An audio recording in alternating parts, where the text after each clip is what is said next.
Okay, kasi itong Prof Ed, bakit mag-aano tayo ngayon ng Prof Ed? Medyo mababa ang result ng mga summative exam niyo sa Prof Ed. So, dapat nating bigyan ng focus din itong Prof Ed niyo. And I think, bakit kayo nahihirapan is medyo kulang pa kayo pagdating sa preparation niyo when it comes to test taking strategies at saka your testmanship. Ibig sabihin niyo pagsasagot niyo ng mga analysis questions, ayan, application, alright? So, dapat yun ang ating sanayin ngayon dahil yun po ang mahalaga pagdating sa professional education. Mapapansin nyo nga pagdating ng actual board exam ay, hala bakit parang on the spot ang mga question na to na never ko pa na-encounter, ganun. Pero it's the same concept but the item is different. Kasi nga, ano po ba kasi ang tinetest sa Prof Ed, mga sure? Ang tinetest sa general education ay ikaw as a teacher, ano yung ituturo mo, okay? What to teach, what you are going to teach inside the classroom. So, gustong malaman ni PRC kung ready ka na bang magturo, kung alam mo ba yung mga ituturo mo. Kaya po madalas yung objective ang ating general education. Ngayon, pagdating natin sa professional education, dito na inaalam ni PRC, dito na tayo tinetest kung kaya ba natin magturo. Do we know how to be a teacher, inside and outside the classroom? Kaya nga po, kung mapapansin nyo, puro application, ayan, ang lumalabas sa Prof Ed. So, sa mga nagsagot dyan ng mga past actual seasons, makikita nyo doon kung paano ba umatake ng items si PRC, kung paano niya atakihin ng questions ang mga teacher pagdating sa professional education. Diba? Mapapansin nyo talaga doon na, puro analysis, puro, parang sinusubukan ka talaga na, kaya mo ba talaga magpaka-teacher? Do you know the standard of a teacher? Ayan. Do you know the different teaching strategies, methods? Do you know your learner? Ayan po kasi ang gustong malaman ni PRC sa professional education. Ayan po. Okay, so, madalas pong nagagamit natin na test taking strategy natin dito sa Prof Ed ay yung add one out. Okay? Yes, assessment of learning. Opo. Itong child at adolescent development, ito ay 30 items po ito ha. Okay ha? Napakalaking bagay.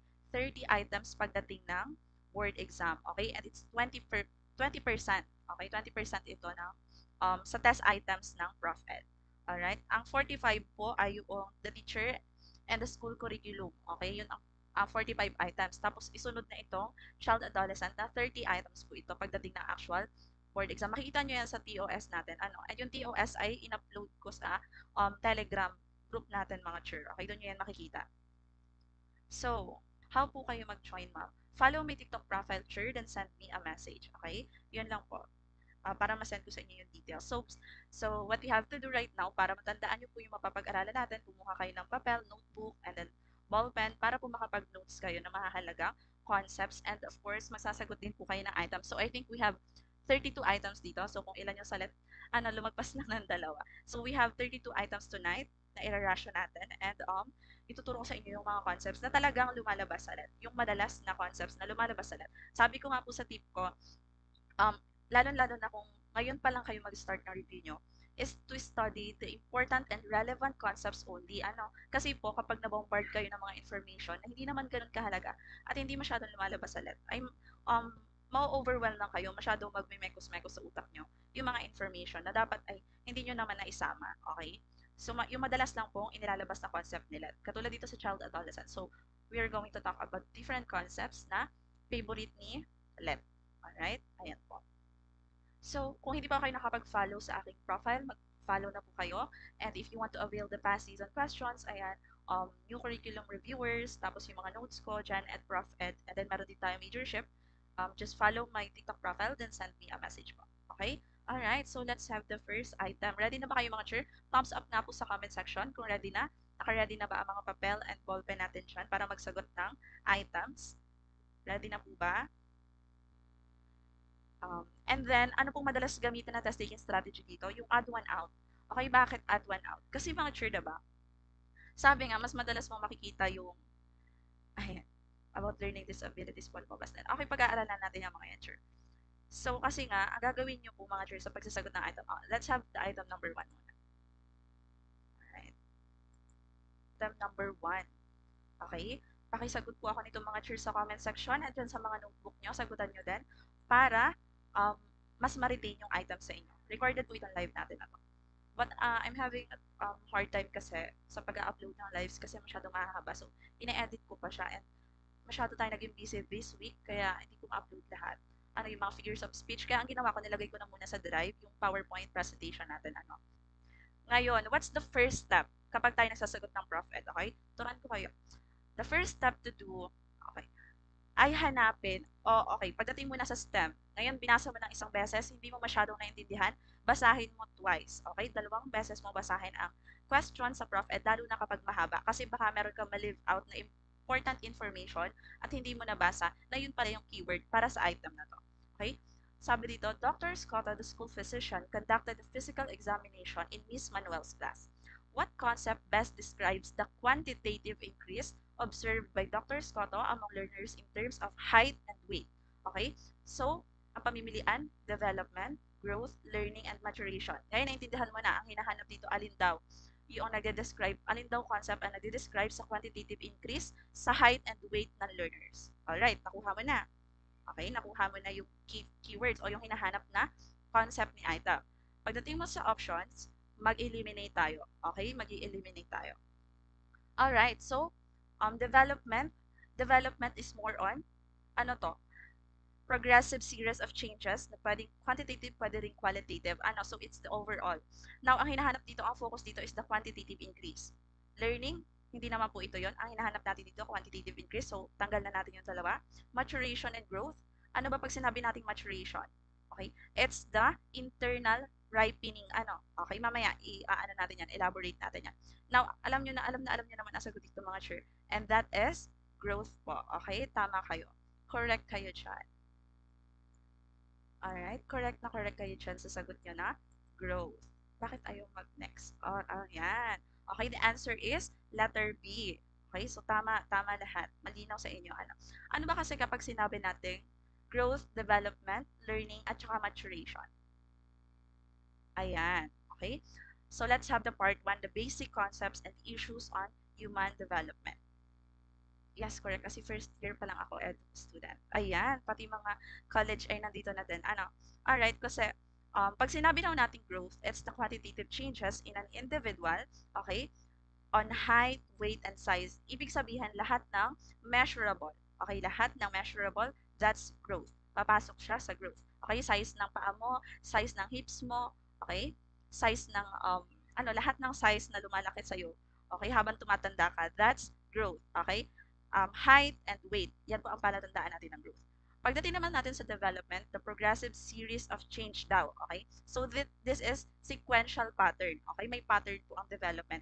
It's the behavioral progress of growth and transformation. Ibig sabihin, this is the intellectual development, emotional development, moral development. Ayan po. So, under na siya lahat ni development. Ibig sabihin, lahat ng transformation mo as a person, okay, to adapt, okay, for you to have the capacity to adapt in our environment throughout your lifespan. Okay, that's basically what development is all about.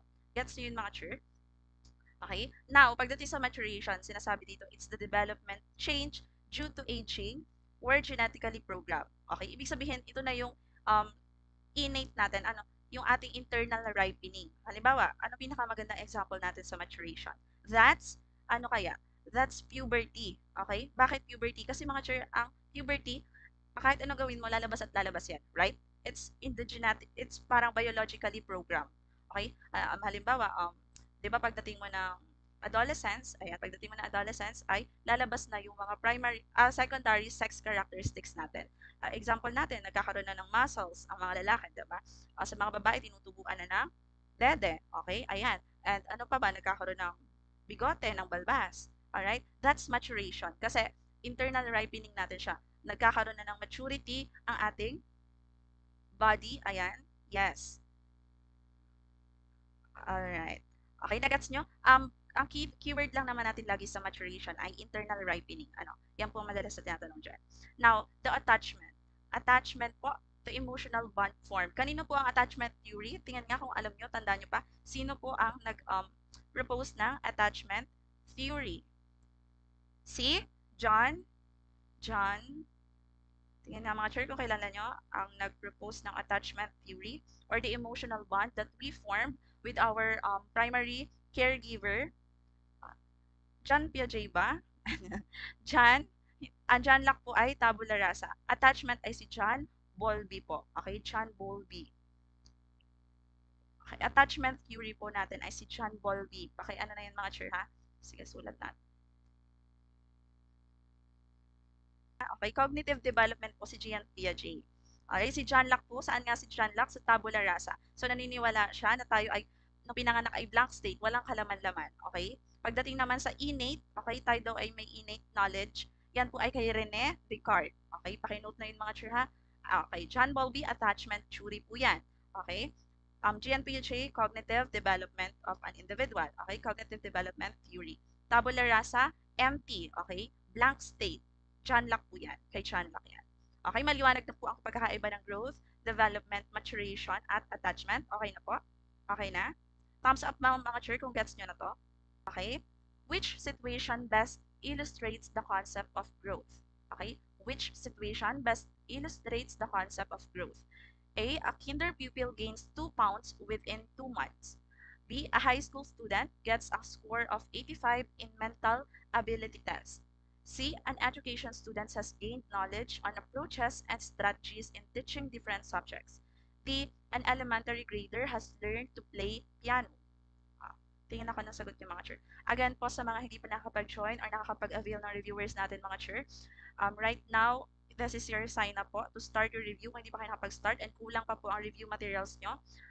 Kung gusto niyo magkaroon ng copy nitong nirarasyo ko and copy ng lahat ng items natin na dinidiscuss, okay, i-message nyo lang po ako. Okay, send me a message. Join my online review, send me a message, have access to summative exams weekly. Ay napakahalaga po niyan to test your progress. Tem I, growth. Ang ginamit nating test taking strategy dito. Okay, una natin gawin kasi ay hanapin ang mali. Okay, hanapin muna natin ang mali. Bakit? Doon naman kasi tayo magaling, diba? Nature na ng tao yan na hanapin yung mali. Alright? So, bago mo makita yung tama, makikita mo muna dapat yung mga mali. Parang kapag sa jowa mo, pag may ginawang mali, sobrang big deal na lahat, no? Bali, wala na lahat na ginawa niyang tama once na may nagawa siyang mali sa'yo o nasaktan ka niya. Ay ganon. So, hanapin muna natin ang mali and then, pag na-eliminate mo na lahat ng mali, doon ka magkaroon ng final judgment on what to answer for this question. Okay, sabi dito, alin daw ang concept na nagpapakita ng growth. Alright? So, letter D, an elementary grade. Ay, manager. Not all good comment. Ayan. Parinig pa more sa akin. Sorry na. Okay? So, sa letter D natin, an elementary grader daw has learned to play piano. Okay? So, is this growth? Quantifiable ba siya? Measurable ba siya?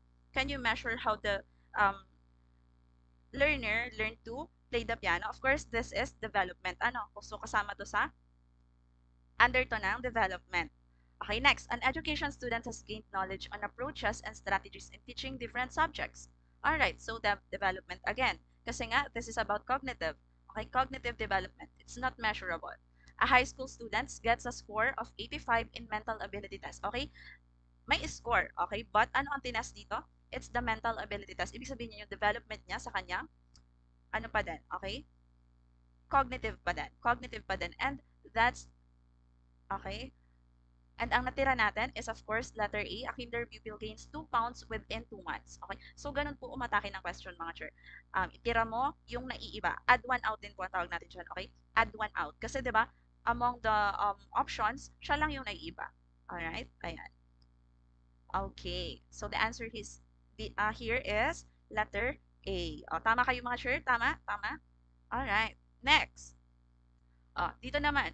Which statement below this best describes development? Nagdadalaga si Chair, sorry. Which statements below best describes development? Sagot.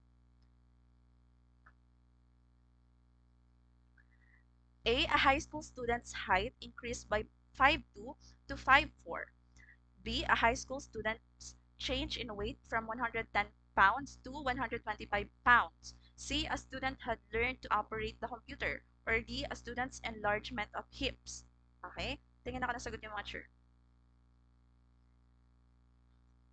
So, I hope ang ginagawa nyo, binabasa nyo muna lahat ng options bago kayo magsagot. Okay? I hope binabasa muna lahat and you suspend your judgment before going to the final option or your final answer. O, diba? Ganyan po. Ganyan kayo dapat mga sure ha pagdating sa sa actual board exam. Okay, kausapin niyo yung sarili niyo, sabihin niyo, alin ba dito ang naiiba? Alin ba dito ang yes. Okay, so ang sagot natin dito, high school students daw change in weight. Okay? So that's growth kasi nabanggit na measurable weight. Students enlargement of hips. Di ba? May size, siguro size 36 ang hips nito. Okay, so that's growth again kasi measurable. And a high school student's height increased by 5'2" to 5'4", still under ng growth. Alright, ayan. So, ang sagot natin dito ay, a student had learned to operate the computer. Very good kayo mga sir. Ayan. So, malinaw na po ang kaibahan ng um, growth and development. Okay, kahit pag ano-anohin pa yan. Ito, next concept. What concept can best describe Francisco's ability to walk without a support at the age of 12 months because of the internal ripening that occurred in his muscles, bones, and nervous system development? Which concept can best describe Francisco's ability to walk without support at the age of 12 months because of the internal ripening? Diba? Ganito ang lumalabas sa board exam. Binibigay na sa inyo yung another term for that concept. Okay? A, development. B, growth. C, learning. D, maturation. Okay?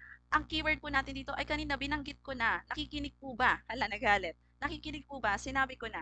Kapag po sinabi natin na maturation, okay? Pag sinabi natin maturation, due to aging and yung maturity ng ating muscles, bones, nervous system, ibig sabihin independent siya from the environment. So even though nakakaapekto, 'di ba? Even though the environment influences our development, maturation is independent from the environment. Ang pinakang dinedependahan ni maturation ay genetic makeup natin. Ibig sabihin our biological makeup o kaya yung internal nga natin, okay? Yung pagmamature ng internal natin. That's maturation po, okay? So, malinaw na malinaw yan. Pag sinabi natin internal ripening, that's maturation, okay? So, repetition po tayo dito lagi. Paulit-ulit ako para matandaan nyo. Kasi diba kanina pa ako paulit-ulit ng internal ripening, pero may nagsasagot pa rin ng development. Ayan, diretso pa rin sila sa development. Okay, ang kulit nyo. Makulit ang iba dito, ano? Anong sagot natin dito? Si teacher daw ay 69 years old na. Teacher Jesus, 69 years old na at naka-obserbahan niya yung mga changes sa katawan niya due to aging process. Okay? Which terms refers to the development change in the individual? Tingin ako ng sagot nyo. 69 na po. 69 na siya. Okay? Binanggit yung age. Okay? And then nakikita daw niya yung changes. Alright? Anong sagot natin dito mga sir? Pakiunawa po ng maigi ang question. Pakiunawa bago tayo magsagot. Pupusta. Letter B daw. Growth. Bakit? Nasaan ang, again, I told you mga sir, box yourself in the situation. Ano po ang hinahanap sa question? Nagpasok na naman kayo ng outside perspective. Anong iniisip nyo dito? 69 years old na siya. Siguro ang dami na niyang development sa katawan niya na siguro mataba na siya. Nakita niyo ang katawan niya mataba kaya siguro growth to. Nagbago na yung weight niya, siguro growth to. O ganon? Ganon ba mga sir? Nandyan ba? Binanggit po ba dyan na si Teacher Jesus daw ay nag-weigh na ng 69 kilos. Okay, ganon. Para daw? Alright. Change that comes with age. Ano po yun? Ano po yung change that comes with age? That's letter? Bakit may nagsasagot pa rin ng iba dito, ha? Okay, hindi tayo titigil hanggat hindi niya nagigets to. Aging. Internal changes. Huwag niyo pasukan ng outside perspective about your knowledge on the development or the growth. Again po, measurable ang growth. But, wala pong binanggit dito. May mini-measure po ba dito sa weight, height, and age? Wala po. Okay, so ang sagot po natin dito ay letter D. Again, maturation. Internal ripening pa din ito.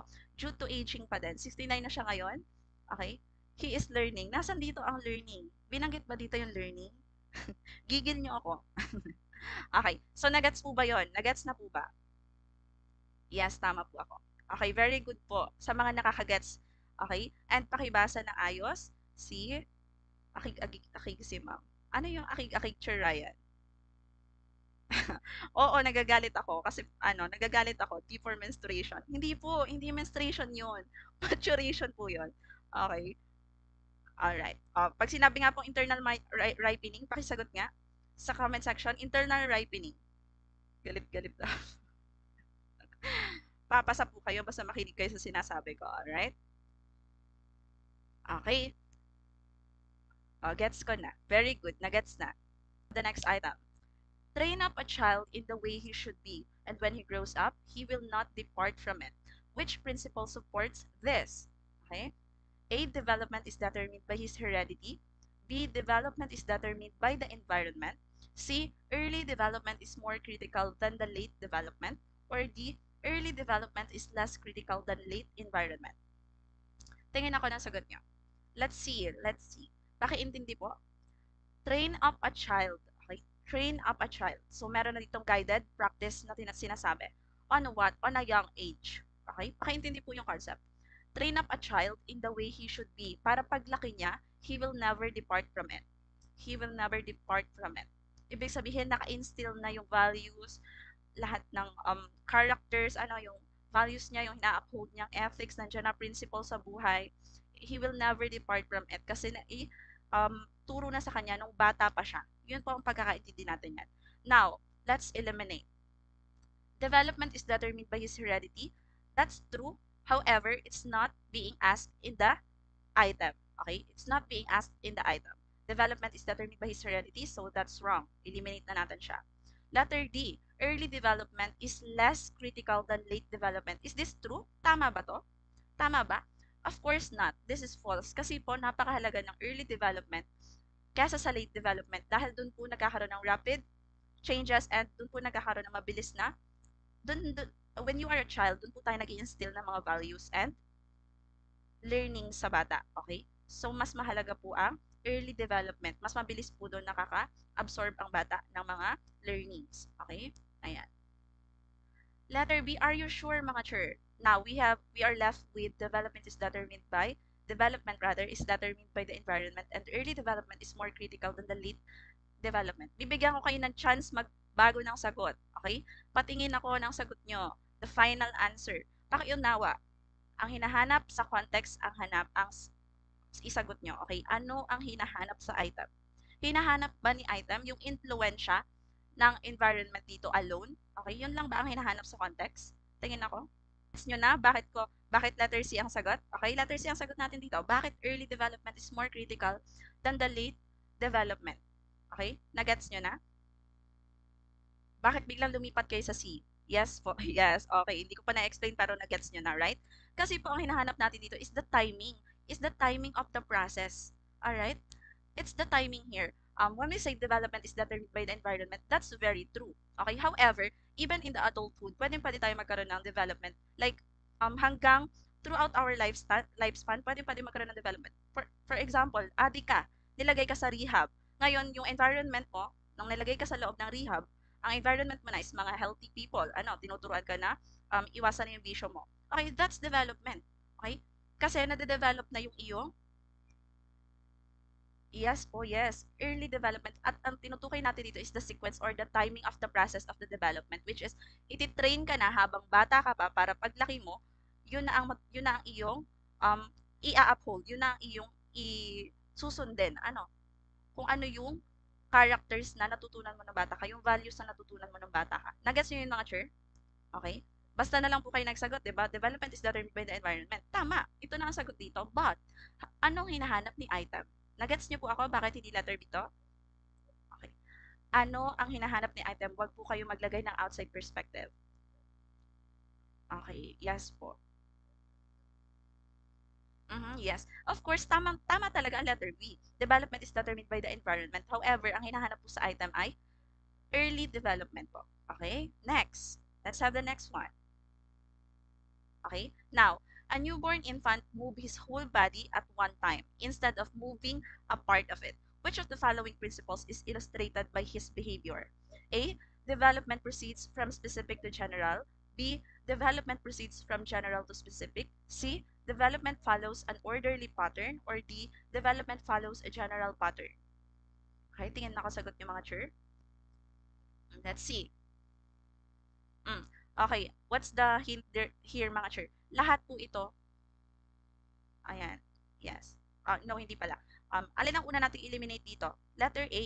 Development proceeds from specific to general. That's very wrong.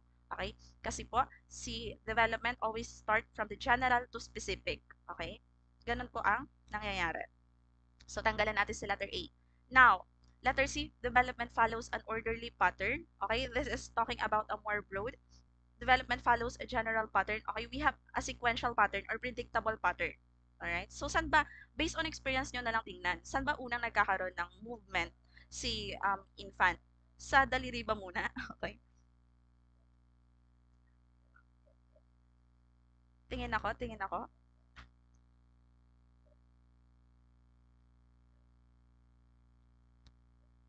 Alright, ang sagot po natin dito mga chair ay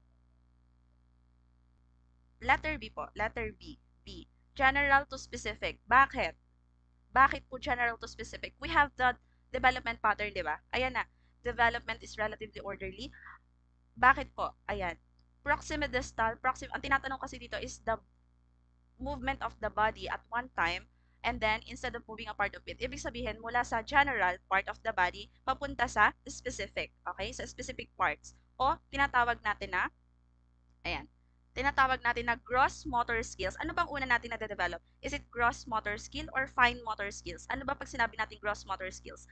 Ito po yung mga muscles natin, yung the larger muscle parts ng body natin, okay? Yung merong mas malalaking muscles. That's the gross motor skills. Or, ibig ko sabihin, mas gumagamit ng large part ng muscle group natin, okay? Yes, that's gross motor skills, shoulder, arms, legs, okay? Pag sinabi naman natin fine motor skills, ayan, fine motor skills, ito na yung mga muscles natin sa arms, sa toes, okay? That's fine motor skills, mga chair. Now, when we say proximodistal, saan nag-uumpisa ang, um, tawag dito, ang development, okay? Pag sinabi natin proximodistal, tingin nga ako, proximodistal, that's from the center of the body outwards. So, from gross motor skill, from the center of the body, okay, papunta sa mga arms, okay, fingers, that's proximodistal.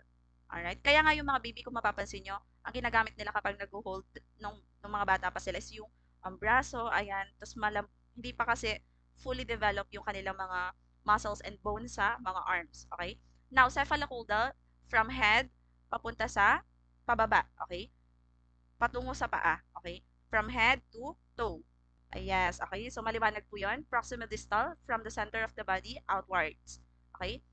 From the upper, pagdating naman sa cephalocaudal, from the head, papunta sa toe natin or sa paa. Okay, gets po yun? Maliwanag po yun? Next. Okay, let's proceed. Let's proceed. Okay, kaya po, ang development is from general to specific. Pakitandaan na yung general to specific ang development ng ating body. Excuse me.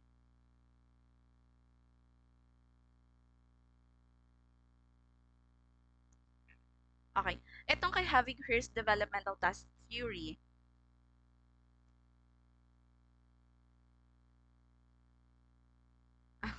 puro das daw ang binibigay. Ba't naman ganon? Ano?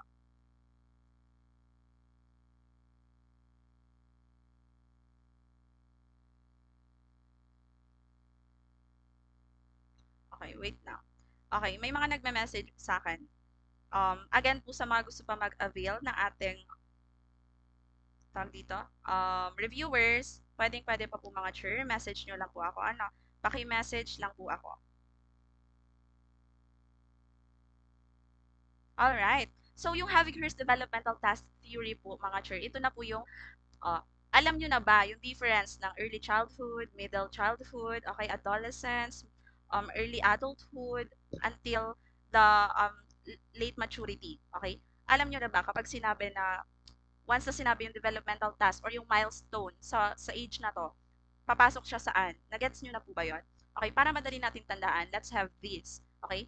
So, kahit hindi nyo ngayon malalaman yung age nyo, yung age na pagkakaiba ng Havighurst Developmental Task Theory. Ibig sabihin yung stages ng development ng individual.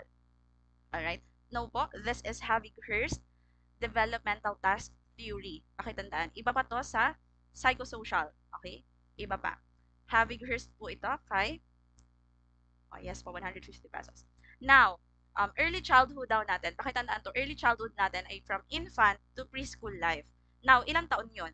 Okay? Ilang taon tayo nung sa early childhood? Ilang taon tayo? Alin ang pasok? From infant to preschool. Pakilagay nga yung interval sa comment section para hindi nyo malilimutan. Okay? From 0 to what year? Ibig sabihin preschool life until daycare. Okay? 0 to 2, daycare. Okay? To preschool, 0 to daycare po ha, daycare.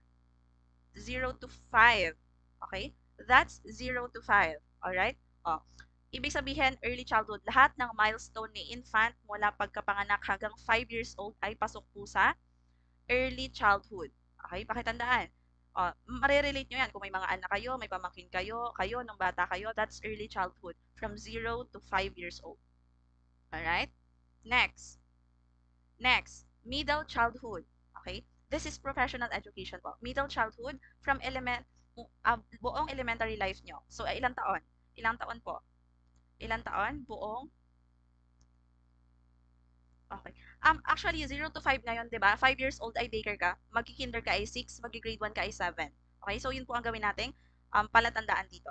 Gets nyo? Gets nyo? 6 to ano tayo nag-elementary? From kinder to grade 6, elementary life natin. That's middle childhood. Okay? Pakitandaan na po, 6 to 12. Okay? Isa din po sa mahalagang gawin once na nanonood kayo ng mga ganito is to understand talaga yung concept. Hindi lang tayo basta sasagot right now, but i-instill nyo na po sa utak nyo na, oh, okay, so nung buong elementary life ko pala, ang tawag pala doon ay middle childhood. So, buong pagkapanganak ko pala hanggang ako yung nag-daycare, that's early childhood. Okay? Nagagets nyo mga sure? 6 to 12 po. 6 to 12. That's 6 to 12. Middle childhood. So, buong elementary life ko pala, tawag doon ay middle childhood. Now, adolescence. So, high school life. Okay, buong high school life naman natin to. Alright, so from 12, okay, from 12 to, or 13 to anong age to? Buong high school life natin. That's 13 to 18. Ano? Ayan. Yes, okay. Adolescence, ano na to? Dito na papasok si puberty stage. Teenager na tayo, no? Ayan na, adolescence, high school life. Adolescence meaning teenager na tayo dito. Kaya nga sinasabi, 'di ba, may saying na you're too young to do half of the things you want to do, but too old to do the other half. Ano, okay? So that's sige. Ibigay natin ang ages. All right. Mm. Okay? Adolescence, high school life, that's 13 to 17. Ano? 13 to 17. Okay? Or 13 to 17 po yan. Pag edad mo, pag dibo mo, early adulthood na po yan. Pasok na daw siya sa early adulthood. This is according to Havighurst, mga sure. Okay? So, pag nagdebo ka, early adulthood na yun. That's your college to married life daw. Okay? That's your college to married life. Pakitandaan, adolescence, high school life natin yan, teenager days, puberty stage, early adulthood, college to married life. Okay? Ayan po, ito po ang ating um, concepts about this. Ang ginawa ko po para madali ko matandaan yung mga ages ay ito na ang pinagbasehan ko, yung life kung saan pumapatak yung mga ages na yun, yung life natin. Alright? So, 18 to 35 years old, college na tayo, married na tayo. Middle age, o yung tinatawag natin, yes, middle age po natin, that's 36 to 60 years old. 36 to 60. Senior life, senior citizen life, that's later maturity. Okay? Paki-take note ito. Kasi kahit wala nito, magagets nyo siya, okay? Matatandaan nyo siya. Alright? Middle age, stability, maintaining life. Ayan na po. Kaya kahit, halimbawa, sabihin ko dito. Yan, pakitandaan nyo yan mga sure. Mas gets ko ito. Ayan, pakitandaan nyo ito mga sure. Pag sinabi ko, natutong magbasa at magsulat.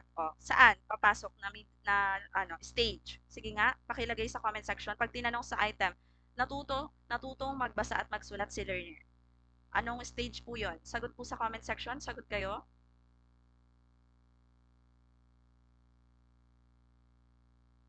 Tingin po ng sagot. Kailan natuto? Saan natuto? Saang stage? Alright. Okay, very good. Early childhood ba? Middle childhood po papasok, okay? Middle childhood. Natutong independently na magbasa at magsulat. That's middle childhood in general. Alright? Now, pag sinabi naman natin na, okay, si Miss Blydel ay nag-establish ng business. Nag-establish ng business and then new CEO siya, newly married din, kakakasal lang. Okay? So, nag-establish siya ng Family. Ano? Ayan. Family. Nag-establish ng family. Nag-establish ng career. Si Miss Glay. So, saan papasok? Saan papasok? Aha. Aha. Newly married. Newly married. Okay? And new CEO. Kakaroon niya lang ng business. Kakaano niya pa lang ng business. Okay? Ano pong sagot doon? Is it early adulthood or middle age?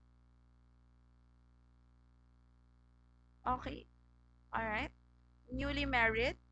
Is that maintaining life na agad? Okay? Is that maintaining life na agad? Paki ano mga chair, 'di ba? Pag sinabing okay, early adulthood, ano, you're establishing your career, you're establishing a family. Okay? Pagdating ng middle age kasi mga chair, you're maintaining na, you're living. Okay? Mini-maintain mo na yung na-establish mo. That's middle age. Okay? So, early adulthood po yung aking sinabi kanina, context. Alright? Ayan, nagagets niyo mga chair. Nagagets niyo po. It's not middle age. Pagdating po kasi sa middle age, ayan, you're maintaining your relationship with the spouse na, newly married ka nga lang, diba? O new CEO ka lang. So, dito sa middle age, ini-establish, mini-maintain mo na lahat ng na-establish mo during your early adulthood. Okay? Nagets niyo po? Pinaplano pa lang pag early adulthood. Okay, ayan. So, kakaroon nyo lang or nagpupundar pa lang kayo ng foundation nyo for maintenance. Ano, yan. Mami-maintain mo na yung ano mo, financial stability, ayan, emotional stability for family, ayan, yes. Now, hindi naman na kayo malilito sa later maturity kasi that's over 60 years old. Ano? So, nag-a-adjust ka na, may maintenance ka na talagang mga gamot dito, okay? Senior citizen life nga kasi ito, over 60 years old na siya. Okay, so gets na gets nyo naman ang later maturity. Again, senior citizen life. Ngayon, dito na lang kayo sa early adulthood at middle age malilito. Again, kapag early adulthood, nag establish ka pa lang. Middle age ay nagme-maintain ka na. Okay? Gets nyo na po? Okay, gets nyo na. Yun lang naman po. Ang madalas tinatanong dito. Pag sinabi, ito, sige, let's have another item. Sige, let's have another item about this. So, sa mga gusto mag-screenshot dyan, tapos yung mga gustong kumuha ng copy at i-print, i-download, i-message nyo lang po ako. Okay? I-message nyo lang ako. Now, let's have an item about this developmental task. Okay. Mrs. Mendoza is the homeroom advisor of grade 4 service. Of the following choices, which is generally or typically expected of grade 4 pupils? Grade 4 pupils. Saan papasok muna? Tingin ako. Saan papasok ang grade 4 pupils na stage ng developmental task? Comment nga po. Comment. Grade 4. May nagko-comment ba? Bakit wala akong makita? Alright, very good. Middle childhood. Now, alin daw ang i-expect ni Mrs. Mendoza sa kanyang estudyante? A. Being emotionally independent. B. Displaying a male or feminine social role. C. Getting along with classmates. Or D. Trying to establish self-identity. Sagot. Sagot ako. Alright?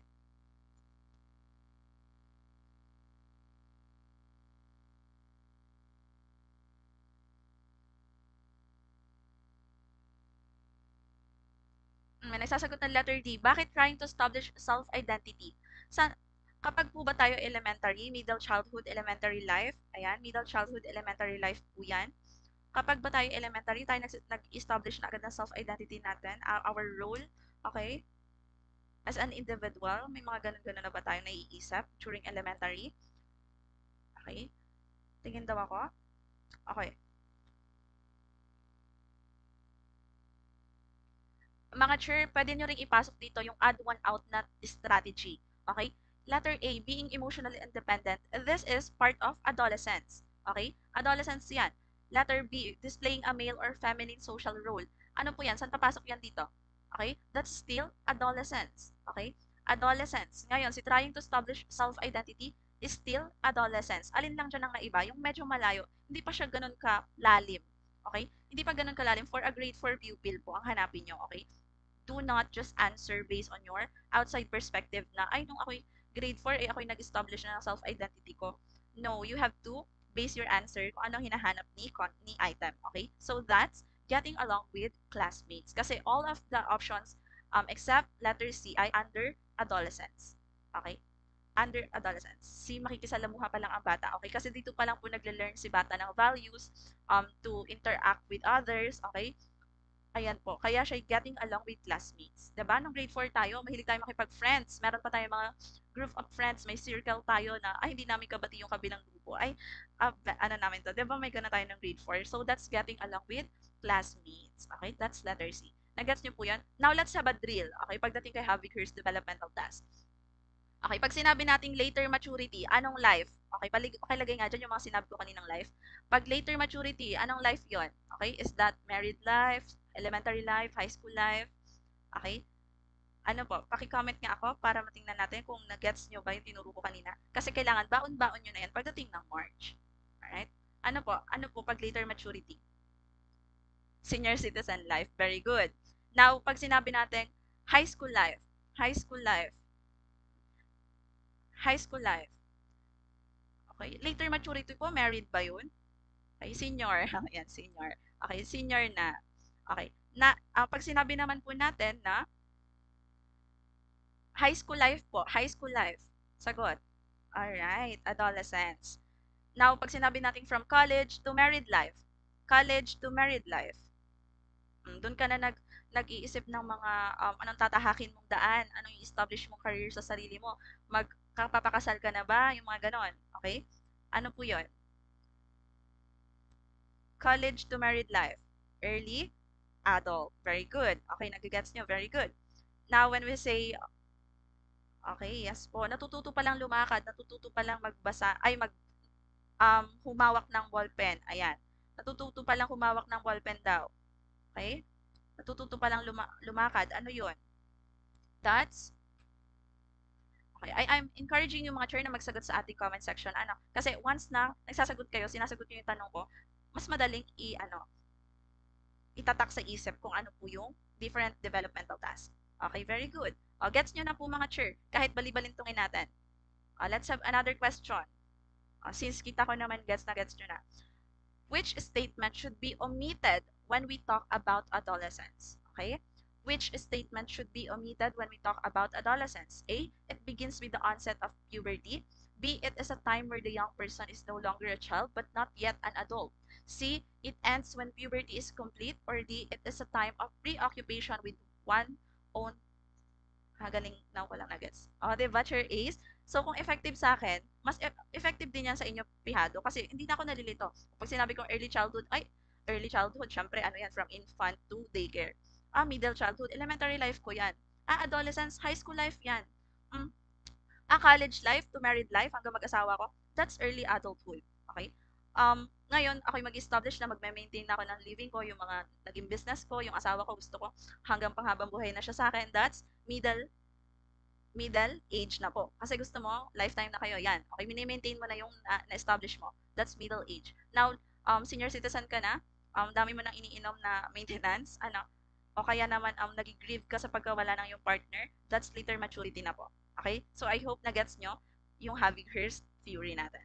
Alright? Now, anong sagot dito? Bakit iba-iba na naman kayo? Saan nanggaling ang letter B?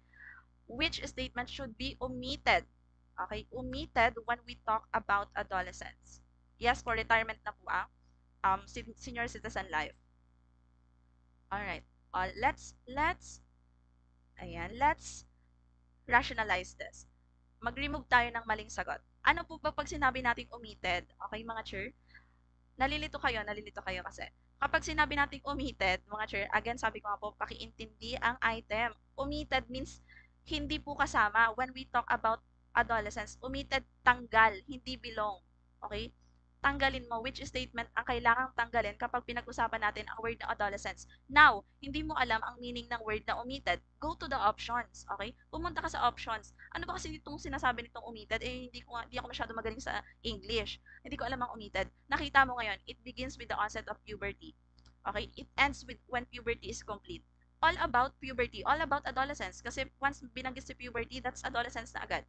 It is the time where the young person is no longer a child but not yet an adult. Again, about adolescence pa rin, pagiging teenager mo. So, alin lang dito ang mali? It is a time of preoccupation with one's own thought. Okay? Ayan po. Ibig sabihin po natin kasi dito sa letter D, it is a time of preoccupation with one's own thought. Egocentrism po yan, mga chair. Ibig sabihin you're preoccupied sa sarili mo lang thought. Okay? Preoccupation with one's own thought. Okay? So, mali po yun. Hindi siya under ng adolescence. Saan papasok si egocentrism? Saan papasok?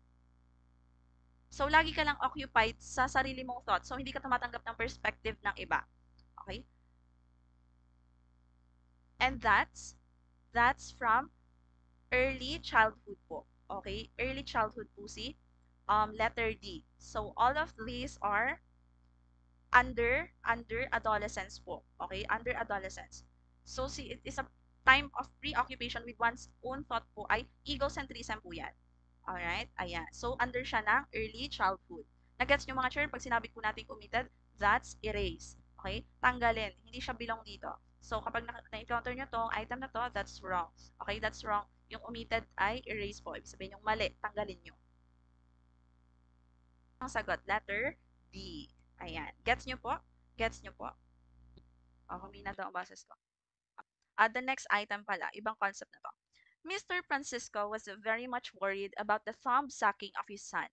A friend of him says that it is a certain behavior among infants, who presented that notion that certain behavior like thumb sucking is a normal behavior. A. Sigmund Freud, B. Erik Erikson, C. John Bowlby, or D. Yuri Bronfenbrenner. Ayan. Letter D po ang sagot kanina, okay? Bakit hindi nakikinig, Sir Hayan? Hala, pinagalitan. Ayan. Sagot. Kanino daw? Thumb sucking of his son. Normal daw yung certain behavior na yun among infants. And who proposed that notion? Okay, that's the very famous and controversial theory of Sigmund Freud. That's, yes po, nakasalamin ka, Sir. Alright, let's have, alin ba? Anong pinropose ni Erik Erikson? Pakisagot. Anong pinropose ni Erik Erikson? That's psychosocial. Okay? That's psychosocial theory. Okay? How about John Bowlby? Anong pinropose ni John Bowlby? The attachment theory. Okay? The attachment theory. How about Bronfenbrenner? That's ecological system theory. That's the microsystem, mesosystem. Later on, we'll talk about that. Okay, we'll talk about all of these concepts later. And now we have psychosexual theory by Sigmund Freud. Okay, ang hinahanap dito about psychosexual theory kasi yung thumb sucking ng kanyang son is associated with the oral stage. Okay, now let's have, okay, letter A po ito. Let's have the psychosexual theory by Sigmund Freud, mga chair. Okay, now sabi kasi ni, yes po, kay Bronfenbrenner po yan. Alright? Chronosystem, we'll talk about ecological system theory later. Alright, let's focus muna sa psychosexual theory of development by Sigmund Freud. Anong mnemonics natin dito?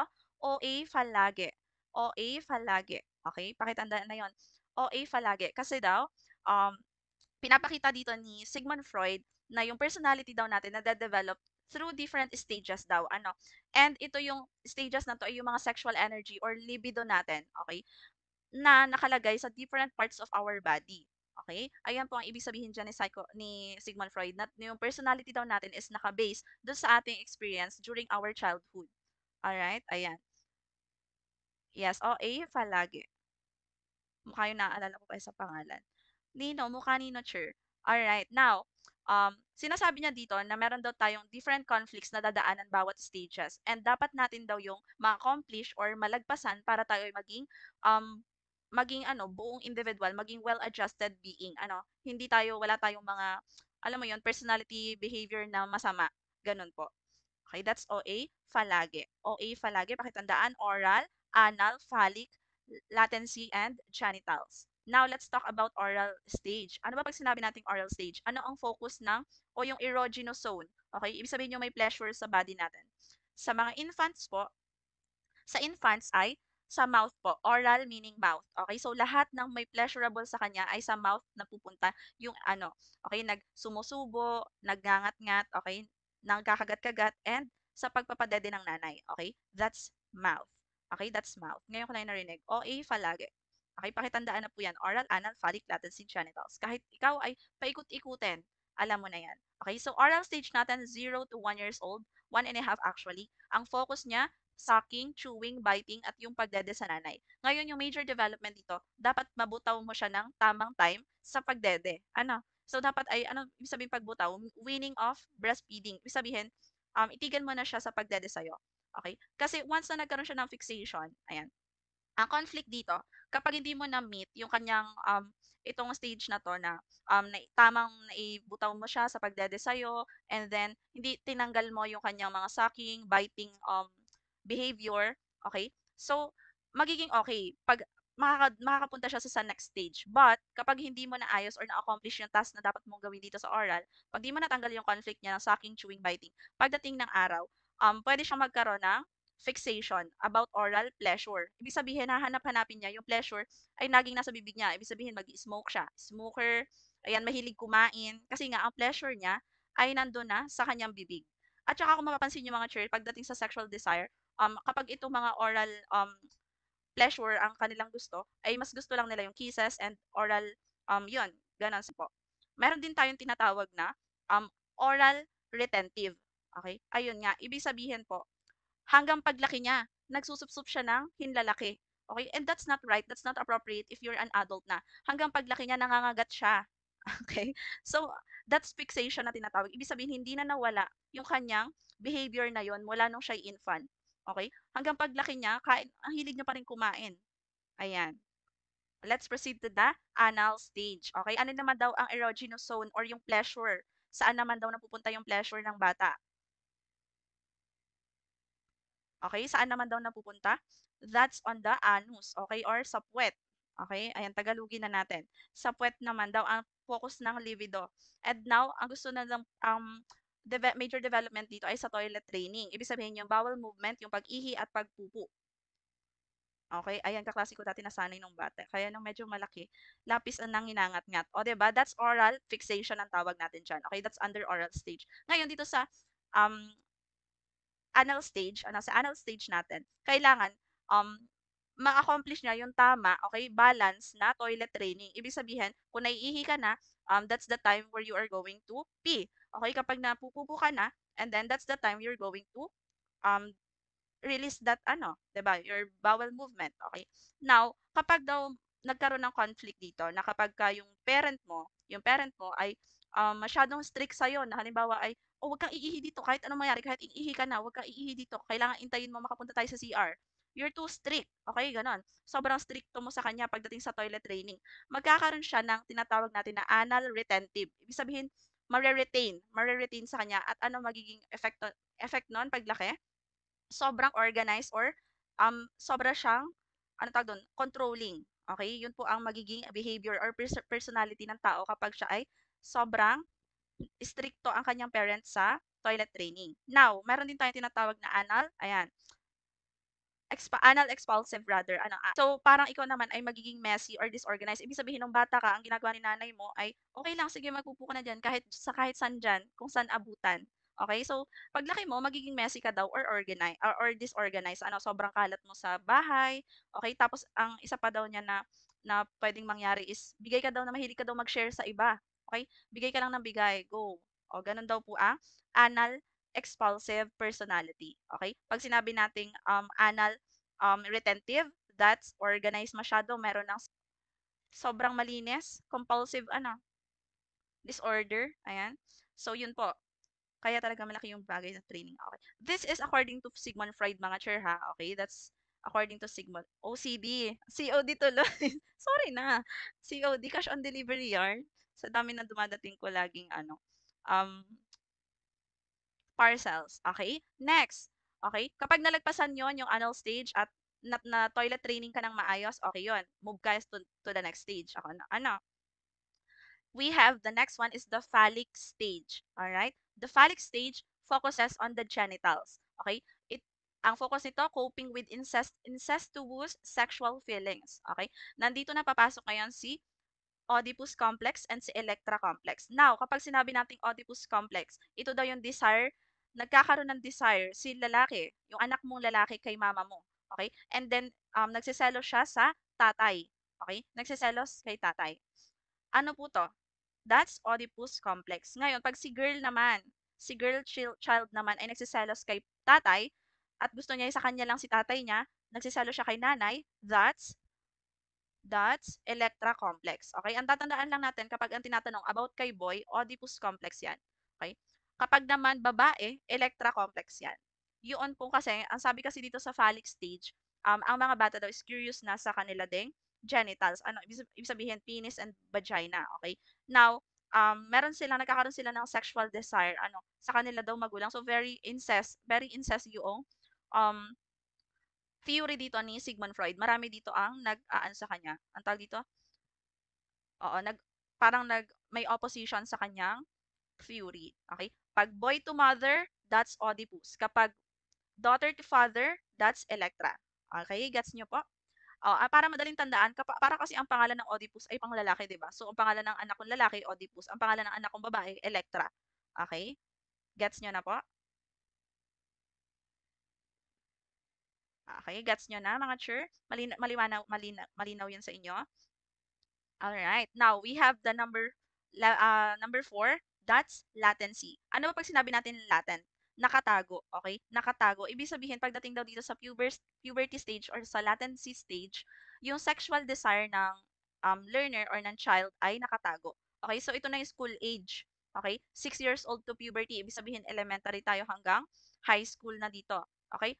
Hanggang elementary hanggang bago pumasok na high school. Okay? So, more on ano kasi dito, ang nade-develop na kay child ay yung social interaction niya, tapos play age, ayan, nakikipag-interact na siya sa iba. So, nakatago po yung sexual desire. Wala po ditong focus. Wala po ditong um, yes po. Ang focus dito ni child ay more on sa kanyang individual development. Okay? Sa sarili niya, self-development. Ah, yes po. Yes. Okay? So, developing defense mechanisms, nagkakaroon siya ng mga kaibigan, ayan, nagkakaroon siya ng emotional development, academical development. So, hindi po active ang libido natin during latency daw, according to Sigmund Freud. Hindi na active. Hindi dito active sa stage na to. Ngayon, kailan babalik si sexual desire? Sa genitals na po uli from 12 years old above. Okay? From 12 years old above. Pupunta na siya sa genitals or maturation of sexual interest. Dito na tayo, daw, according to Sigmund Freud, ay mag-uumpisang magkaroon ng sexual maturity. Magkakaroon ng relationship with the opposite sex. Okay? Magkakaroon na daw ng relationship with the opposite sex dito sa genital stage. Pwede na magjowa. Ayan, pwede na daw magjowa. Now, kung lahat daw ng stages na to ay na-complete ng tama, magkakaroon daw ng sexually matured individual at mentally healthy and healthy in all aspects na individual. Okay? Ayan. So, again po, ang clue lang natin dito, OA palagi. Ayan. Get ang sungit. Ayan. Okay na ba? Okay na ba tayo dito sa OA palagi ni Sigmund Freud? Ayan. Yun naman po ang tatandaan nyo dyan. Ang madalas tinatanong dito actually ay si Oedipus complex at si Electra complex lang naman. And then, ganitong mga items. Ayan. Yan o. Which state of psychosexual theory does young boy experience rivalry with their father for their mother's attention and affection? Okay? A. Oral. B. Anal. C. Phallic. D. Latency. Sagot. Which state of the psychosexual theory does young boys experience rivalry with their father for their mother's attention and affection? Sagot po, sagot. Ayan. Ah, ang sarap magturo no kapag gets na gets talaga ng mga chair natin ang tinuturo natin. Ayan. And I think naman meron na kayo ditong stock knowledge about sa psychosexual theory. Kasi ang sarap nito pag-aralan during college days natin. Parang maku-curious ka, bakit ganun yung theory ni Sigmund Freud? Very controversial siya. So, ang daming naiinis do sa theory niya na bakit parang napaka-absurd daw, ayan. But, very sikat to nung time niya. And then, actually, sabi ng ibang theories, ay wala masyadong gaanong experimentation or observation kasi ang ginamit lang dito ni Sigmund Freud ay yung mga patients niya, mga adult patients. So, wala masyadong observation sa child talaga. Ayan. Oedipus. Very good. That's phallic. Ayan. Phallic po yan ha. Letter C po yan. Hala, nasa na yun?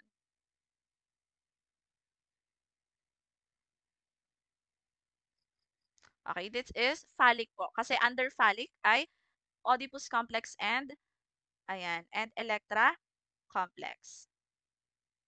Okay. May problema kasi sa TikTok studio kaya hindi ako makapag-presenter's view. Okay, latency, it focuses on the improvement ng sarili, okay? In terms of different aspects. Okay, ito rin yung tinatawag nating play age. Ayan. And dito nauubos lahat ng physical energy ni bata. Kasi nga, more on social interaction siya, nakakapag-create siya ng mga kaibigan, ayan.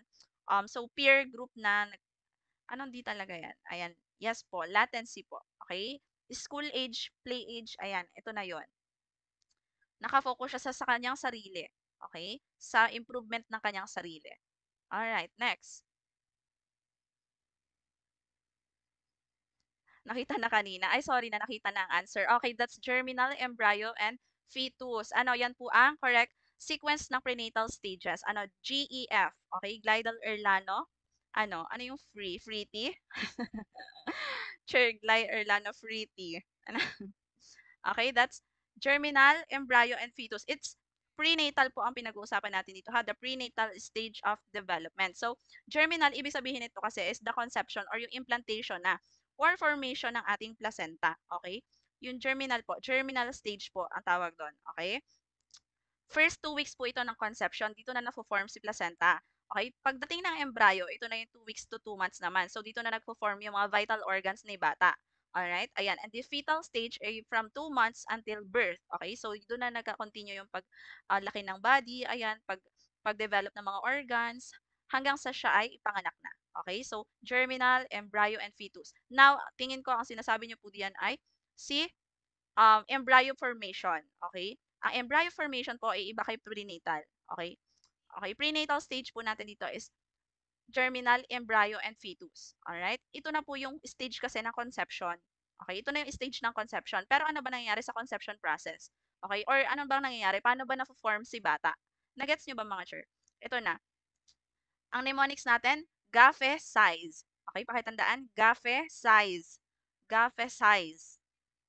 Paulit-ulit tayo, GAFE size. We have the gametes, papunta sa fertilization, papunta kay zygote, and then cleavage, until embryo. That's the embryo formation process.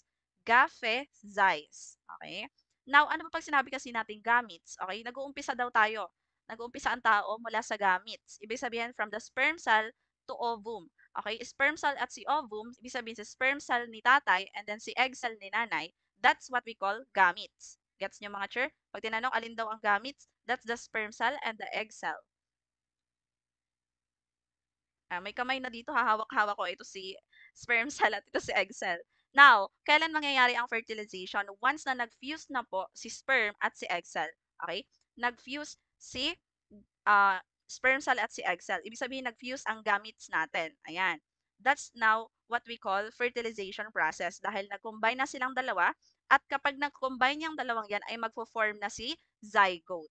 Okay? Ayan na. Magiging single-celled na siya. That's the zygote. Yung bilog dyan, makikita nyo. Okay?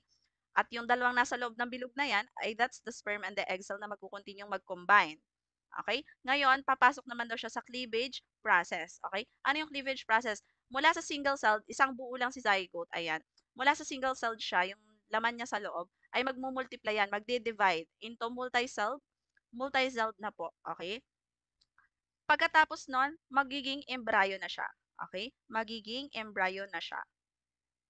Ayan. Okay, yes po. Kaya po ang ating embryo formation process dito ay gaphesize. Gets nyo na po?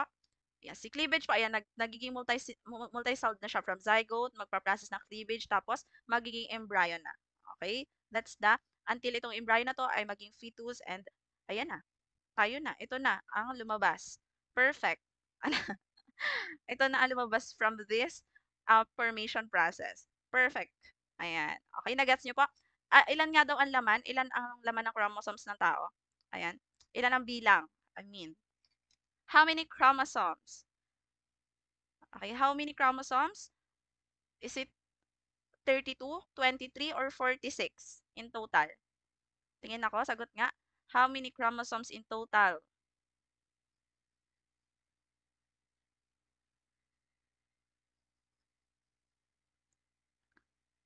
Very good. Very good. That's 46. So, imbento ko lang si 30, 34. Ano? Sabi ko kanina. That's 46. Ibig sabihin, si gamit, si sperm cell at si egg cell ay tig ilan? Tig ilan po? Half. Okay? So, si sperm cell po kasi ay may 23 chromosomes. Okay? And then si XL ay may 23. Ngayon, pinagsama mo sila, and that's the total of 46 chromosomes. Okay, very good. So, mix na tayo dito ng ano, no, mekos na ng general education and professional education. Alright, okay. Now, ano daw ang chromosome ng babae? Is it XX or is it XY? Drill muna tayo. Chromosome ng babae, is it XX or is it XY? Sagot. 23 each po. And pag nagsama, that's 46. Alright? Ayan. Now, ano po ang chromosome ng babae? XX or XY? Babae, mga chur, babae. Chromosome ng babae. Okay? Kapag po kasi XY, ang tandaan natin, chromosome ng babae. Okay, kapag daw XY may lawit, kaya sa lalaki 'yon. Ano, 'yun ang palatandaan para daw hindi malito. Kapag female, XX. Kapag XY, may lawit daw yung Y, ayun, may buntot. So, that's male. Ano, lalaki po ang XY, ang XX ay babae. Okay na po? Ayan. So, pwede yang lumabas sa Gen Ed. Okay na po itong Gaffes size natin. Gaffes size. Yes po, may lawit. Totoo naman, ang XY, o, di ba yung Y, may buntot. So, that's for lalaki. And XX ay para sa babae. Ayan. Okay. Next. Ayan. Let's have the next item. Do not cheat. Cheating does not pay. If you do, you cheat yourself, says the voice within you. In the context of Freud's theory, which is or are at work. Yes, nasa Gen Ed questions ko to. Okay na, yung mga tinuro ko sa inyo kanina. So again, hindi pa po huli ang lahat. If you want to join our online review, have access to our live recorded sessions, ayan, and then have access to past season questions, drills, notes, Jose Rizal books, Jose Rizal notes, Jan Ed, Prof. Ed Master File, lahat ng theory na kailangan yung aralin, send me a message, okay? Join Top the Let by Cherdlay. Hindi ko kayo pababayaan until March. Okay? Answer. A, ego, B, id and ego, C, super ego, or D, id. Do not cheat. Cheating does not pay. If you do, you cheat yourself, says the voice within you. In the context of Freud's theory, which is or are at work. Yes po, 150 pesos lang lahat ang pag-join sa akin. 150 pesos. Yours na po. All na. Lahat na. Ako, kasama na ako. Kasama na ang mga Google Form. Kasama na ang Google Drive. Everything. Okay, let's have the answer. Do not cheat daw. Cheating does not pay. Very moral principle. Ano? Ayan. This is, anong sagot natin dito? This is super ego. Now, let's talk about the tripartite theory of personality ni Sigmund Freud. Okay. Sigmund Freud pa din to. Ano? Tama? Yes. Kasi ito ay tinatawag din nating psychoanalytic theory. How to pay, send me a message. Alright, let's now talk paano madaling tandaan si id, ego, and si super ego. Let's talk. When we say id, it's the instinctual drive, mga chur. Ito na yung ating innate innate pleasure na to, nasa unconscious mind natin to. Mula pagkabata, pagkapanganak natin, meron ng id, okay? May id na po, okay? Ang madaling tandaan to, kapag sinabing id, yan po yung pulang anghel. Bakit? Kasi siya po yung nagtutulak sa'yo na gawin ng lahat ng gusto mo regardless of the consequences. Kaya nga po yung bata, 'di ba? Kaya sinabing innate po ang instinctual drive natin or id natin because it goes with our pleasure. Lahat ng desires natin, ayan, fears, hunger, sexual drive, yan po ay id. Kaya po ang bata kahit yan ay umiyak ng alas 12 ng gabi, wala siyang pakialam sa nanay niya, wala siyang pakialam sa tatay niya. As long as makuha niya yung gusto niya, which is nagugutom siya, gusto niya kumain, mag-iiyak yan hanggat hindi mo binibigay yung gusto niya. That's id. Okay? Pakitandaan kapag id, desire po, and it focuses on our pleasure. All right? Gets nyo? This is our wants, our needs, and our desires. Now, punta tayo kay super ego. Okay? Ang kabaliktaran naman siya ni id. Si super ego ang ating morality principle. Kung si id ang pleasure principle, si super ego naman ang ating morality principle. Siya din po ang ating konsensya, okay? Siya po ang ating konsensya, siya ang puting anghel. Ibig sabihin siya lagi magsasabi sa'yo, mali yan, wag mong gawin yan. Okay, ito ang tama. Okay?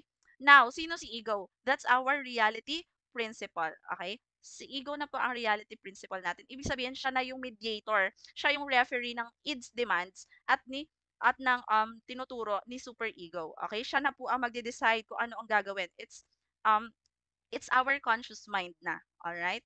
Halimbawa, bigyan ko kayo ng example para mas madaling intindihan. Yes po, si ego na ang magbabalanse kay id and super ego. For example, ito,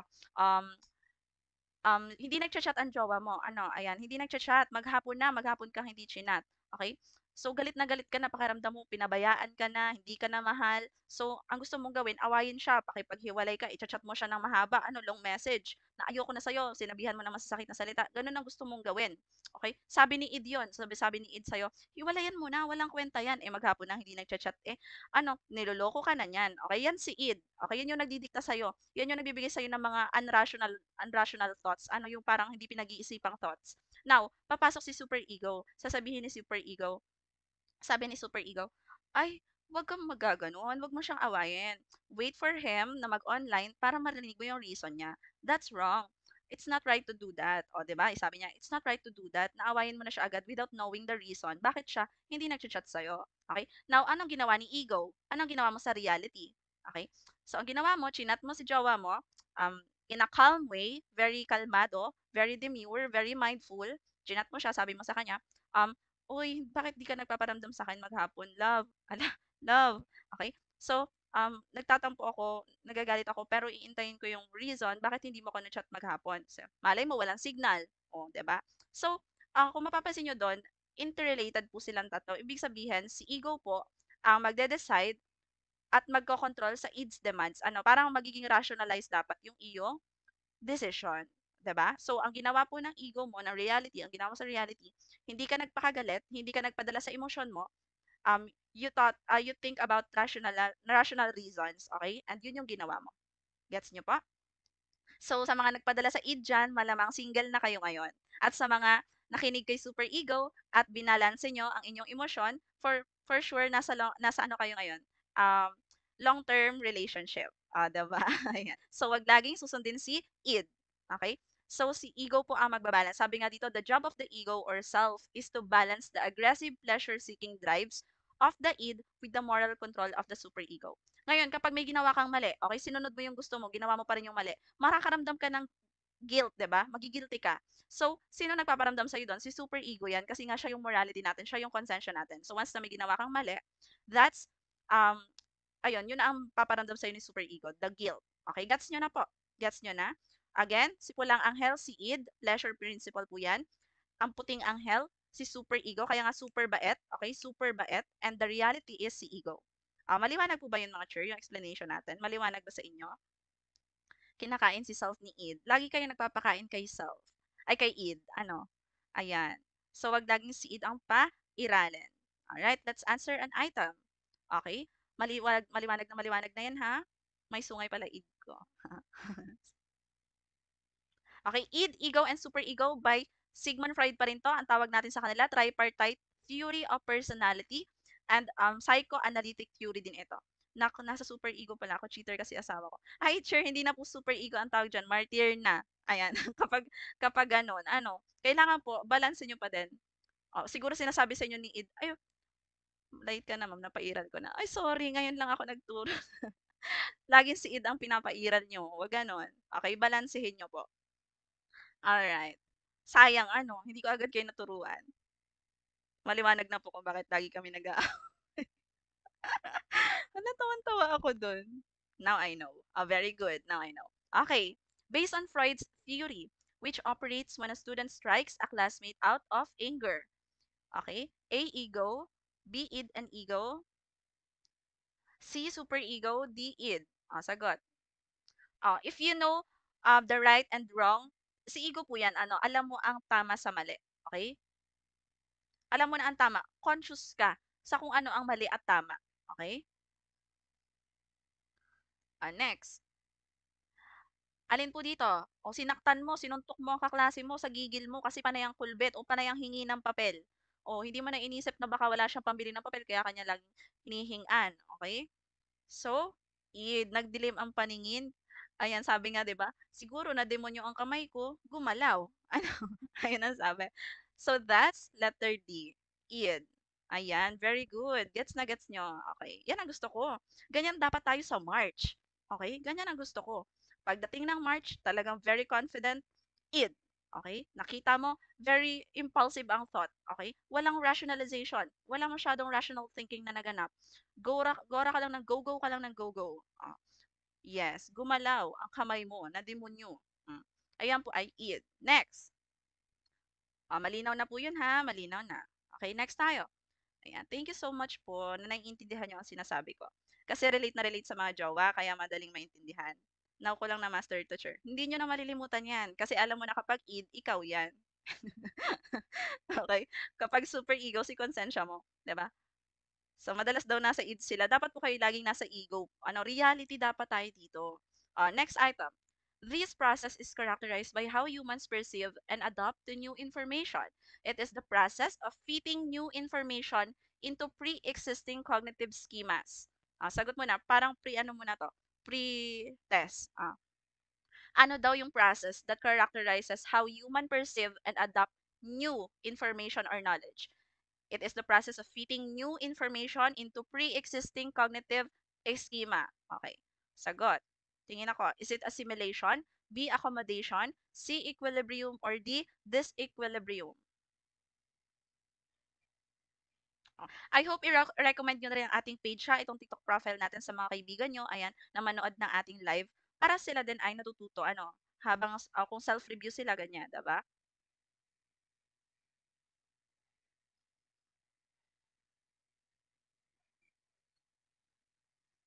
Ay, okay, tingin ako, tingin.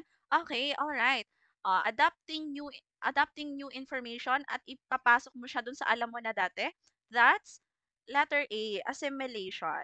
Okay, that's assimilation. Now let's talk about the cognitive concepts by Gian Piaget. Okay, bago tayo pumunta sa kanyang cognitive development concepts, let's talk about cognitive concepts. Siya po ang nag-propose ng schema. Now, ano ba pag sinabi nating schema? Sabi dyan, that's our prior learnings or yung existing knowledge na natin. Ang schema po kasi mga chair, ito yung mental framework ng tao kung saan tinutulungan niya tayo mag-organize at mag-interpret ng information. So, nandito na nga po yung mga pre-existing knowledge natin, yung mga kaalaman natin about sa mga bagay sa ating paligid.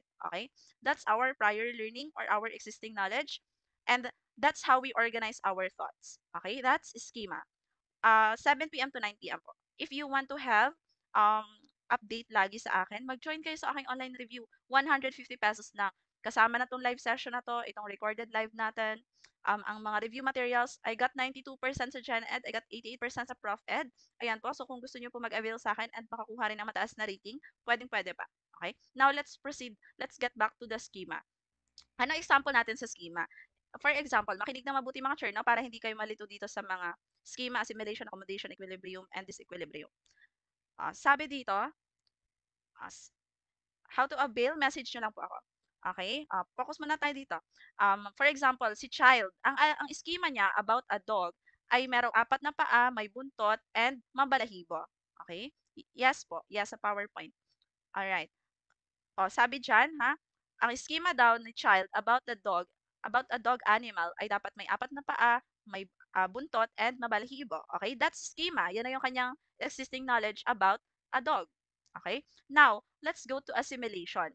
Incorporates new information into an existing schema. Ngayon, dinala mo si child sa kapitbahay nyo. And ang kapitbahay mo ay merong Chihuahua, okay? May Chihuahua.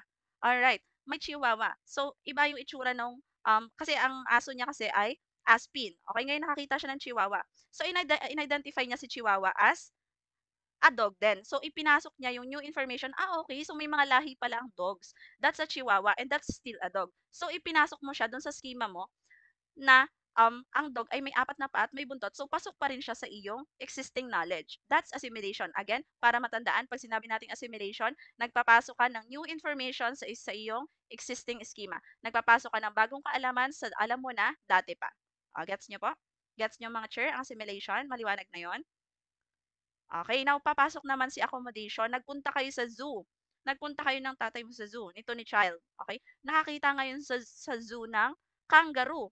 Okay? Nakakita ng kangaroo ito si child.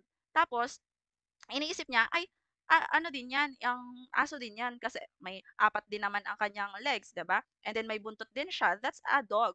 Pero sabi sa kanya ni tatay niya, ay hindi, kangaroo yan. So ang kangaroo, iba siya sa dogs. Ang kangaroo ay tumatalon-talon, nag-hop-hop siya. Tapos meron niyang pocket dito. So that's different from dogs. Now that's accommodation kasi hindi mo na pakikialaman yung iyong schema. Maggagawa ka na ng bago. Imo-modify mo na yung iyong existing knowledge into new knowledge. Okay? So, iisipin mo dun, okay. So, iba pala ang kangaroo sa dog. So, iba, bukod na to. Bukod na knowledge na to. Magkikreate ka na ng bago. That's accommodation. Nag-a-accommodate ka ng bagong kaalaman at nababago na yung iyong, okay? Nadadagdagan na po. Ayan. Yes po, Friday, Saturday, and Sunday po yan. Okay? Okay, gets nyo po ang accommodation? Gets nyo na? Again, ang accommodation po, kapag yung new information o yung bago mo kaalaman ay hindi nag-fit sa iyong existing schema, magmo-modify ka na ng bago or magke-create ka na ng bagong um, learning. Okay? So, nadagdag na si Kangaroo sa iyong learnings. Gets nyo po? Gets nyo, mga chair? Alright, let's proceed sa equilibrium. Now, this is the balance or harmony that occurs when a person's existing knowledge matches the new information they encounter. Saan papasok sa equilibrium? Ibig sabihin po, ito yung pagkakabalanse. Paano ko mas padadali intindihan? Yung kanina, na, di ba may existing schema si child na ang dog daw ay apat ang paa. Ngayon nakakita siya ng chihuahua, that's still a dog. Tapos ipinasok niya yun sa new learning niya. So, equilibrium, may balance, nagtugma pa din yung bago niya natutunan doon sa alam na niya. Okay? That's balance, equilibrium. Ngayon, kailan nagkaroon ng disequilibrium or confusion? Noong nakakita siya ng kangaroo. Okay? Kasi sabi niya, dog pa din yan eh. Hindi ako papayag, dog yan. Kasi may apat na paa, may buntot. So, parang nagkakaroon siya ng confusion doon sa kanyang bagong kaalaman, doon sa alam niya na dati pa. Okay? That's disequilibrium. Ibig sabihin lang po sa equilibrium ay nagma-match po yung kanyang bagong kaalaman dun sa alam niya na. Okay? That's equilibrium. Kapag naman hindi nag-match, nagkaroon siya ng confusion, matic, that is disequilibrium. Ganun lang po siya kadali intindihan. Alright? Yes po, balancing po ng bagong knowledge mo dun sa iyong um, alam na. Ayan, next na tayo. Proceed tayo sa um, ah, pakibasa ng item, pakibasa and pakisagutan. Po-proceed na tayo sa cognitive development ayan, kanino po ang cognitive development theory? Tingin daw ako ng cognitive development theory. Kanino po? Sino nag-propose nito? Sagot muna, sino ang proponent ng cognitive development theory? Mamaya, sagutin ang item. Gian Piaget, correct. Okay, now, Eliza is 8 years old, and although she understands some logical principles, she still has troubles in understanding hypothetical concepts. According to Piaget, Eliza belongs to what particular stage of cognitive development? A. Sensory motor, B. Pre-operational, C. Concrete operational, or D. Formal operational. Sagot. Nagkakaroon pa rin daw ng trouble si Eliza in understanding hypothetical concepts. Okay? She can understand logical principles, but hindi niya pa kaya yung mga abstract reasoning. Okay? Ayan. Tingin ako. Is it sensory motor, pre-op, concrete, or formal? Nalilito kayo dito na. So, try natin na tanggalin yung pagkalito nyo.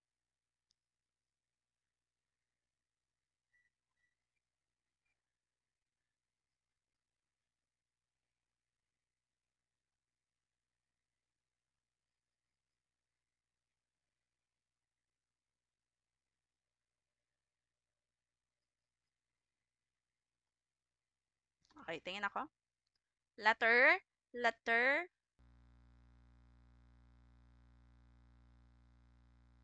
letter, okay? Letter C po, concrete operational. Ayan. Hindi naman po delay sa inyo, letter C po.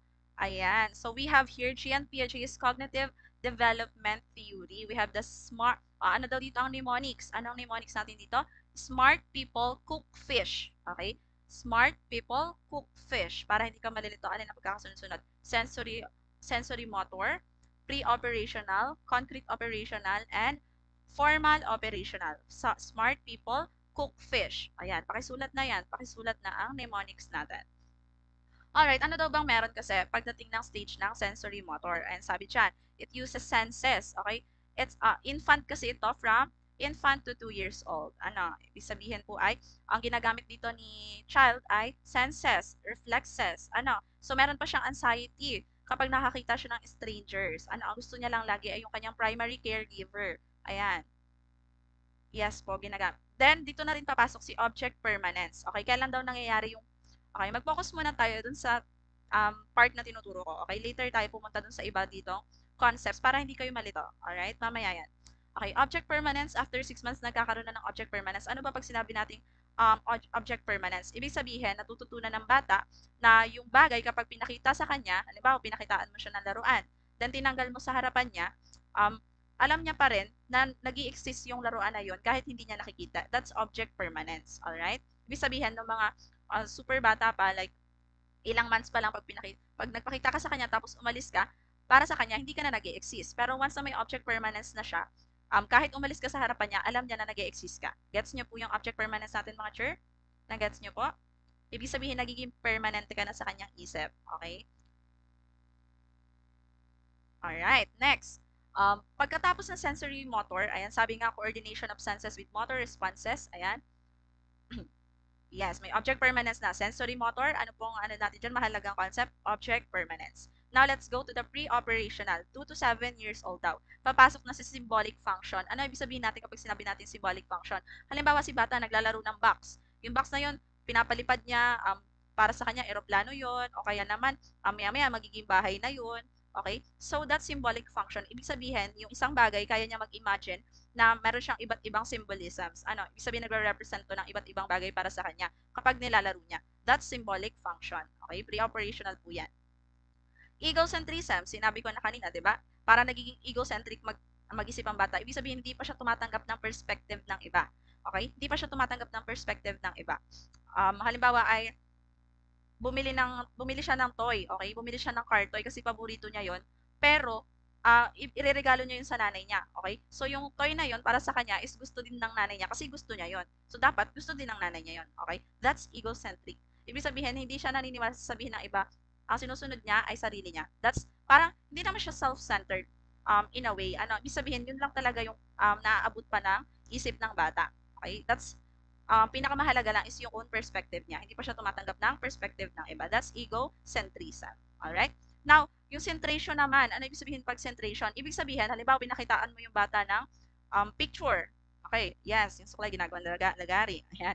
Halimbawa, pinakitaan mo siya ng picture, tapos sa picture, merong bahay sa likod, ayan, sa background, tapos may mga trees, tapos sa gitna ay nandun yung magandang bear. Okay, may bear. Okay, ang titingnan ng bata, yung bear lang, focus lang siya doon. Wala siyang pakailam sa ibang elements ng picture. That's centration. Ibig sabihin, sa isang perspective niya pa lang kayang mag-focus. Okay? Doon lang siya magpo-focus.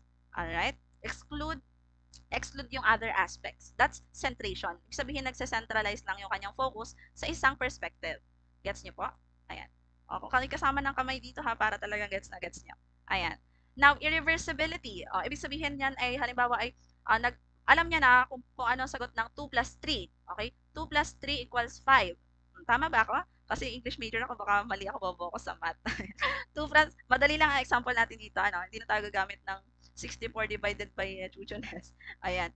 So, 2 plus 3, sa irreversibility, kapag ang binigay mo sa kanya, 2 plus 3, 5, alam niya. Pero once na sinabi mong 5 minus 2, okay? 5 minus 2, hindi na niya alam. Alright? So, that's irreversibility. Hindi niya pa kayang baliktarin. Ano? Hindi niya pa kayang sagutin yung pag ibinaliktad mo na yung arrangement. Alright? That's irreversibility. Animism. Ibig sabihin, binibigyan niya ng human attributes yung mga things. Halimbawa ay natutulog ang araw. Okay? Paggabi daw ay natutulog ang araw. So, kahit yung mga non-human things, ayan, yung mga nasa paligid niya, binibigyan niya ng human attributes. That's animism. Gets niyo yun mga chair? Yan po ang mahalagang concepts sa pre-operational. Kasi 2 to 7 years old ang bata dyan. Okay? Huwag po kayo malilito doon. Yes, animism personification. Binibigyan niya ng buhay ang mga inanimate objects. Alright. Yes po. Next, concrete operational. Okay, nagkakaroon na siya ng decentering. Dito na niya na ipaprocess yung buong whole picture. Ano? So, natitingnan niya na kung ano meaning ng picture. Makikita niya na, ang ganda naman ng bahay sa likod. May trees pala doon. Okay. So, hindi na siya naka-centralize sa hindi na nagfo-focus sa isang perspective lang. Nakikita niya na rin yung ibang aspects. That's decentering. Okay? Ano pa? Reversibility. So, kaya niya nang sagutin ngayon yung 5 minus 2. 2 plus 3. Okay? Ayan, that's irreversibility. That's reversibility. Tinanggal lang natin yung ir. Ano? So, opposite siya ng irreversibility. Next, conservation. Halimbawa, pinakitaan mo, dito kasi sa pre-operational, kapag pinakitaan mo si child ng 2 baso na may lamang tubig, para sa kanya parehas yon. Ngayon, kapag itong isang baso ay pinalitan mo ng mas matangkad pero the same volume and the same size nitong nasa kabila, para sa kanya yung taller glass na ang mas madaming laman.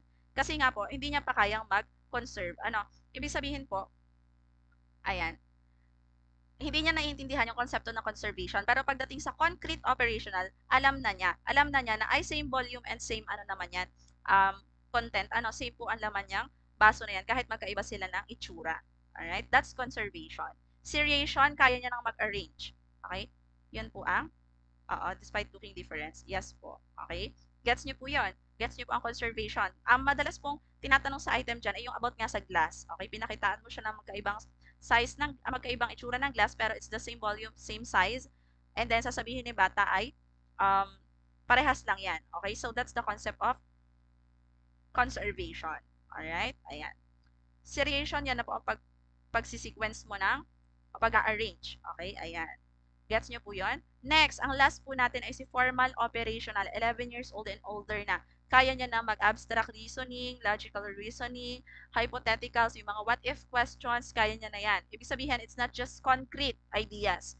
Pwede na siya into hypothetical ideas. Kaya niya na mag-isip ng beyond concrete concepts. Okay, gets niyo po yun mga chair. Alright? Again, kapag tinanong sa let, ano pagkakasunod-sunod nung apat na yan? Ano pagkakasunod-sunod? Smart people cook fish. Ano? Smart people cook fish. Tingin ako. Miss Reyes uses images and language to represent and understand her various lessons to preschool learners. What stage in the cognitive theory of development explains this? Represent and understand her various lessons to preschool. Okay, preschool po ito. Preschool learners. Tingnan nyo daw. Preschool. Binibigyan ko kayo ng chance magbago ng sagot. Saan papasok si preschool learners? Pre-operational po ha. Okay, letter B. Ayan. Bakit? Okay, ang mga keywords po natin dito. Ang mga keywords po natin sa pre-operational ay language. Ayan. Yung language, tapos preschool learners. Ang keywords natin dito sa option na to. Kaya po siya ay pre-operational. Dahil ano po ginagamit usually sa pre-operational? Symbolic thinking, uses of proper syntax and grammars to express concepts. Ayan. Nagmekos-mekos pa ano. Ayan. Yes, preschool learners. So, papasok siya sa 2 to 7 years old. Ayan. Pinagdudahan ko yung sarili ko. Ano? Kasi nga, I know, hindi siya concrete operational. It's under pre-operational. But I have to validate it. Okay. Yan. Siyempre kasi ayoko magturo ng mali sa inyo. Yes po. B po siya. Again, ang focus po ni pre-operational ay language. Ayan. And then, preschool po. So, under talaga siya ng pre-operational. Pakitandaan to mga chair. Ano, baka lumabas to. Preschool learners. Ayan. So, sauluhin nyo na lang po yung kanyang edad. Okay, 0 to 2, 2 to 7, 7 to 11, and then 11 above. Madali lang. Sinaulo ko yan actually nung ako yung nag-exam. Ayan. Okay. Alin daw? What stage of Piaget's cognitive development does a person belong when he can understand specific logical ideas and apply them to concrete problems? Okay? Ano po? Tingin ako. Is that formal operational thought na already? Okay? Tingin ako. Apply them to concrete problems. Actually, mga chair, ang sagot po natin dito ay concrete operational to ha, hindi create. Bakit create?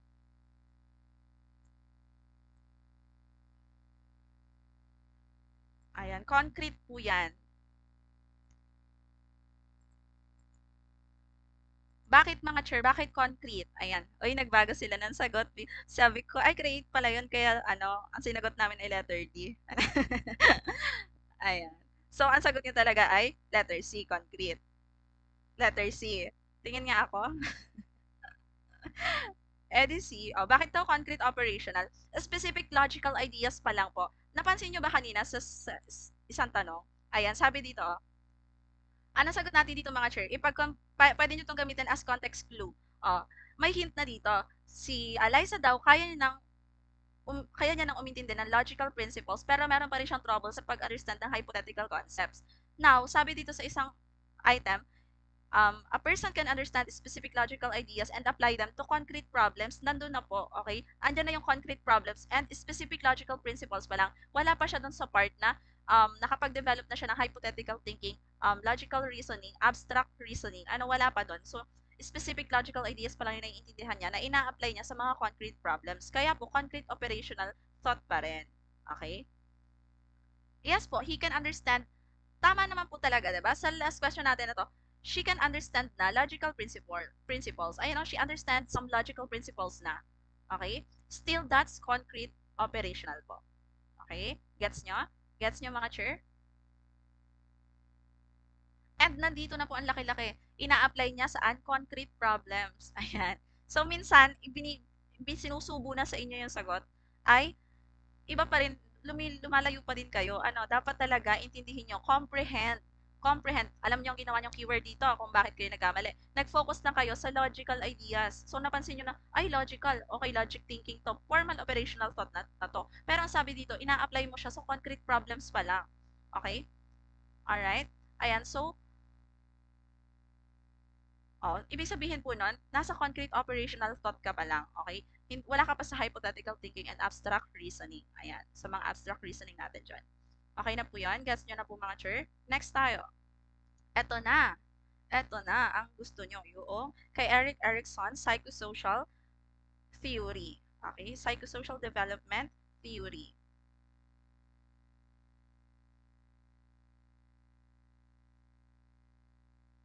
Sige. 9:15 na. Okay lang ba mga chair? Or tomorrow natin ay continue?